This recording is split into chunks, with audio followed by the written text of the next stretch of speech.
உங்கள் கையில் திட்டத்தின் மூலமாக அரசு கல்லூரி மாணவர்களுக்கு லேப்டாப் வழங்கும் திட்டத்து குறித்து எதிர்க்கட்சித் தலைவர் இபிஎஸ் விமர்சனம் செய்திருந்த நிலையில் அதற்கு அமைச்சர் சிவசங்கர் கருத்துக்களை முன்வைத்திருக்கிறார்.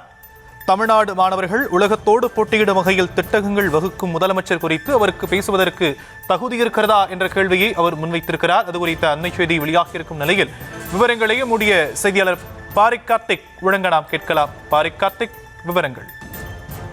வணக்கம். 20 லட்சம் கல்லூரி மாணவர்களுக்கு லேப்டாப் வழங்கும் உலகம் உங்கள் கையில் திட்டத்தை முதலமைச்சர் இன்று துவங்கி வைக்கிறார். தமிழ்நாடு மாணவர்களுடைய செயல் உலகத்தோடு போட்டி போடும் வகையில் ஒவ்வொரு திட்டமாக வகுத்து திமுக அரசு வருவதை பார்த்து பொறாமையில் விமர்சிக்கிறார் எதிர்க்கட்சி தலைவர் எடப்பாடி பழனிசாமி என அமைச்சர் சிவசங்கர் அறிக்கை வெளியிட்டிருக்கிறார்.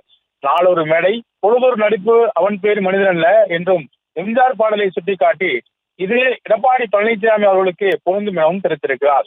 திமுக ஒரு கார்பரேட் கம்பெனி என சொல்லும் எடப்பாடி பழனிசாமி அவர்கள் அதிமுக அடிமை கம்பெனியாக மாறி பல வருடங்கள் ஆகிவிட்டது எனவும் தெரிவித்திருக்கிறார்.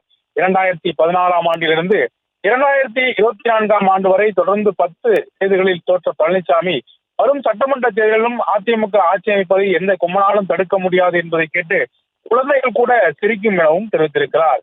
55,000 மடிக்கணினிகளை மாணவர்களுக்கு வழங்காமல் வீணடித்த எடப்பாடி பழனிசாமி லேப்டாப் பற்றியெல்லாம் பேசுவதற்கு என்ன தகுதி இருக்கிறது எனவும் கேள்வி கேட்டிருக்கும் அமைச்சர் சிவசங்கர் அவர்கள் மகளிர், அரசு ஊழியர், மாணாக்கர் என ஒவ்வொரு பிரிவினருக்கும் மாண்புமிகு முதலமைச்சரின் திட்டங்களால் பயன்படுவதை பொறுத்துக் கொள்ள முடியாமல் இவ்வாறு பேசுகிறார் எடப்பாடி பழனிசாமி எனவும் தெரிவித்திருக்கிறார்.